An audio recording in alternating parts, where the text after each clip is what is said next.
अस्सलाम वालेकुम नाज़रीन, मैं हूं हमारी न्यूज़ कराची के साथ सबा हैदर। खबर शामिल करते हैं। रिपोर्ट वसीम मिर्जा।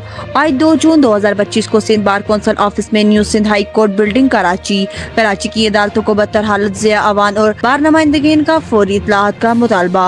मारूफ सीनियर कानूनदान जनाब Akhtar Hussain advocate supreme court press conference से खिताब कर रहे हैं। तो एक तो आपके वजह से हम गवर्नमेंट तक ये पहुंचाना चाहते हैं कि 80 से बार एसोसिएशन और बार काउंसिल डिमांड कर रही है सेंट्रलाइज्ड जुडिशल कॉम्प्लेक्स सिटी एक जगह बनना चाहिए, क्योंकि कराची एक ऐसा कॉम्पैक्ट सिटी है कि सेंट्रलाइज्ड कोर्ट्स के बगैर जो है वो एक्सेस टू जस्टिस मुमकिन है। फिर ये दूसरा मसला आया कि भाई वो तो कॉम्प्लेक्स अभी तक गवर्नमेंट बनाएगी, अभी जगह भी वो नहीं मुंतखब कर रहे हैं। हमने एक जमाने में वो सिविक सेंटर के सामने जो अभी उस एक्सपो सेंटर नहीं बना था तो वो कहा था, फिर ये भी आया कि सेंट्रलाइज्ड जेल को बाहर ले जाएं और 50-55 एकड़ जगह है वहां बन जाए।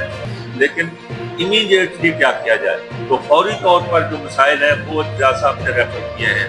उसका तकरीबन तमाम जजेस ने 5 जजेस ने कोई 2 अरब के करीब का मेरे ख्याल में उन्होंने बजट दिया है कि भाई ये फौरी तौर पर तो कम से कम काम शुरू करने के लिए जो एग्जिस्टिंग जगह पर है वहाँ तो कम से कम काम करने के सूरत हो।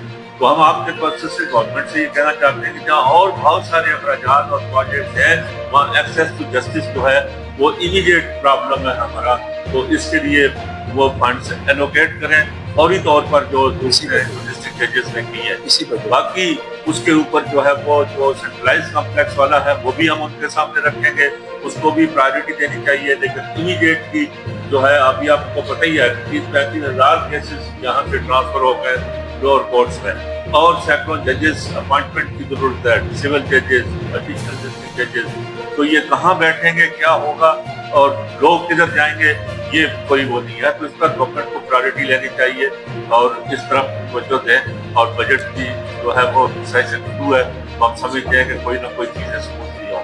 बस मैं सर कहूँगा